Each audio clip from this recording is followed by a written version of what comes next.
corpo de criança de 8 anos é encontrado em córrego de Valparaíso. E ainda, família de jovem assassinada em Cidade Ocidental cobra justiça. 3 rebeliões em uma semana no presídio de Aparecida de Goiânia. Redes sociais ajudam moradores a ter melhor atendimento em unidade de saúde. É agora no Jornal Anhanguera, segunda edição.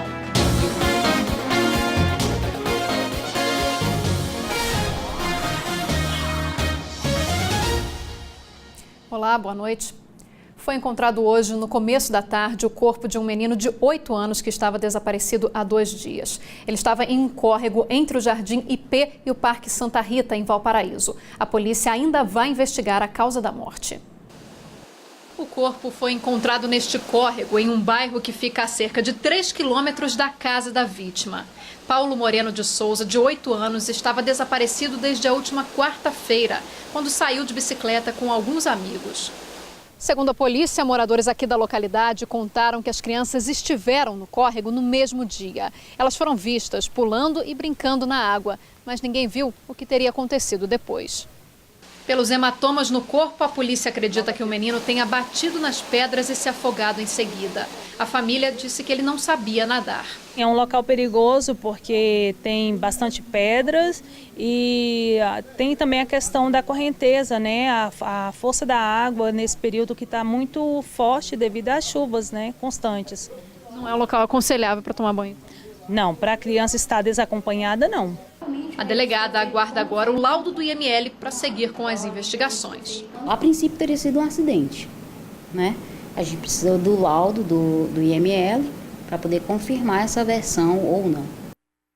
O corpo foi removido pelo IML agora no início da noite e levado para Formosa, onde vai passar por perícia. E a família de uma jovem de 20 anos assassinada dentro de casa pede por justiça. Pamela Thalia Cardoso foi morta em Cidade Ocidental. A mãe da vítima não consegue entender o crime. Ela disse que estava trabalhando quando soube da morte da filha. Minha filha ia formar esse ano, ela tinha só 20 anos. Ela era uma filha exemplar, ela não bebia, ela tinha tudo pela frente. Ela tinha muitos sonhos. Não é justo ela ir embora assim.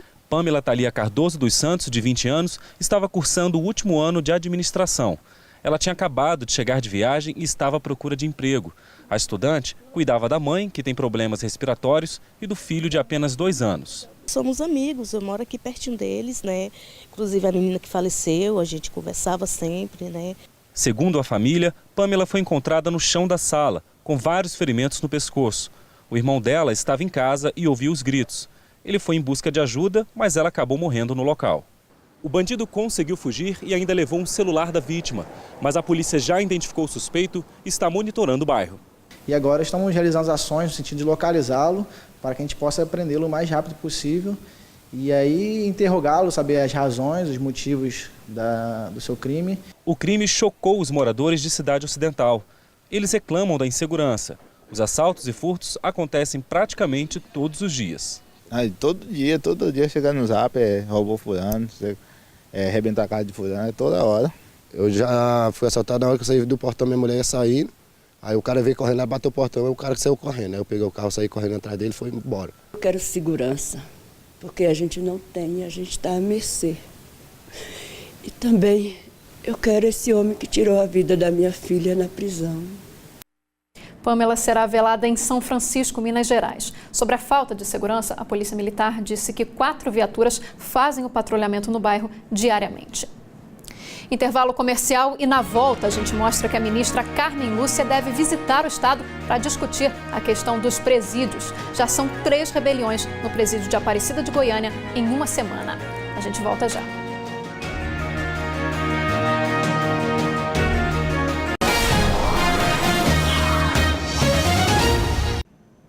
está confirmada para segunda-feira a vinda a Goiás da ministra Carmen Lúcia, presidente do Supremo Tribunal Federal e também do Conselho Nacional de Justiça. A maior autoridade da justiça no país vem conferir de perto a situação no complexo prisional de Aparecida de Goiânia. Na terça-feira, ela já tinha solicitado uma vistoria na ala do regime semiaberto. O relatório com todas as informações foi enviado ontem. A visita da próxima semana já foi confirmada pelo Tribunal de Justiça de Goiás. Carmen Lúcia será recebida às 9 da manhã, numa reunião que deve ter a participação do governador Marconi Perillo. Nessa madrugada foi registrada a terceira rebelião só esta semana no complexo prisional de Aparecida de Goiânia. O motim começou por volta de 4h30 da manhã na penitenciária que está hoje com 1.890 presos do regime fechado, mas tem capacidade para 600. De longe dava para escutar a gritaria de detentos e os tiros. Às 7 da manhã, a Polícia Militar disse que retomou o controle do local. No momento em que as alas do fundo começaram a iniciar um confronto, as equipes já fizeram o adentramento e fizeram a contenção dos presos. Parentes de presos chegavam em busca de notícias e com medo. A gente fica apreensivo aqui fora. Lá dentro está uma bomba relógio, lá não tem como, os agentes não conseguem segurar. A polícia afirmou que o tumulto foi provocado por brigas entre grupos rivais. Os PMs e os agentes penitenciários fizeram uma revista e encontraram uma arma. A cavalaria da PM cercou a entrada principal para controlar o acesso ao local. A rebelião da madrugada foi a terceira da semana neste complexo prisional. Alguns presos ficaram feridos, mas sem gravidade, sem nenhum óbito. Ontem à noite, presos do regime semiaberto entraram em confronto. A polícia cercou o presídio e fez disparos para conter o motim. Não houve mortos nem feridos, segundo o governo de Goiás. Quase 2 horas depois do início da rebelião, a PM conseguiu entrar na unidade.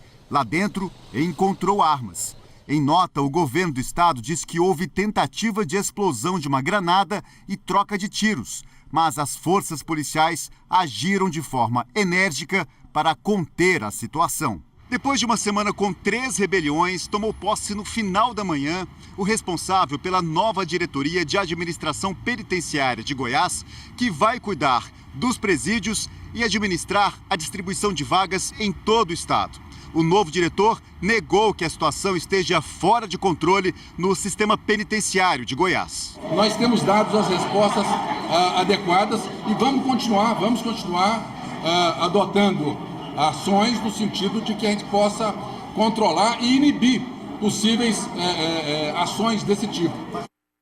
Segundo a Polícia Militar, 3 presos ficaram levemente feridos na rebelião da madrugada de hoje. E em instantes, a gente mostra uma iniciativa de um grupo de moradores que usa um aplicativo de mensagens para melhorar o atendimento em uma unidade de saúde. Agora são 7 horas e 27 minutos. A gente volta já.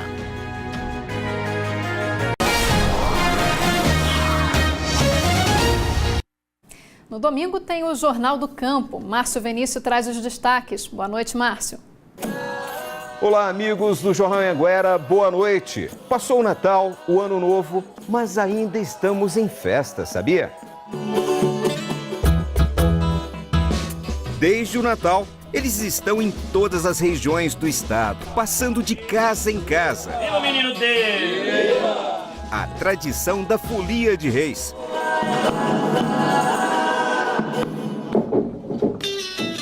Também vamos rever o boi de chifre gigante, a história do fazendeiro que encarou uma sucuri de 7 metros.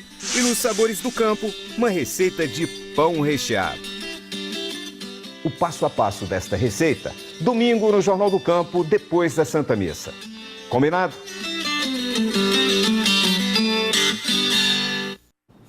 Uma iniciativa da Associação de Moradores de Vicente Pires está melhorando a vida de pacientes de uma unidade básica de saúde. Eles recebem por WhatsApp informações sobre a escala de médicos, vacinação e medicamentos. Tudo feito voluntariamente pelos funcionários do posto. Com a filha de 2 meses nos braços, a Raquel foi atrás de um pediatra no posto de saúde em Vicente Pires. Só que hoje, com a certeza de que iria ser atendida. Procurei a administradora do grupo e perguntei que dia que estava tendo pediatria. Aí ela me informou que só era eu passar pelo guichê todos os dias que marcava. Até então você não sabia dessa informação? Não, porque antes era só 2 vezes na semana. O grupo que a Raquel acabou de dizer é esse de WhatsApp, com informações do próprio posto aqui de Vicente Pires. O paciente também pode tirar dúvidas sobre vacinação, dia de coleta para exames laboratoriais, mas as principais perguntas são sobre medicamentos. Tem uma paciente perguntando se tem a medicação fluoxetina, que é uma medicação tratada para ansiedade, né? Para uma medicação para ansiedade. E tem? Não tem, está em falta. E respondeu? Respondi que estava em falta. A Nádia é a servidora da farmácia que ajuda os pacientes a não darem viagem perdida quando o remédio está em falta. Quem descobre o serviço como a Fernanda não perde tempo. Hoje do grupo não participo, mas se quiser me incluir no grupo eu estou dentro.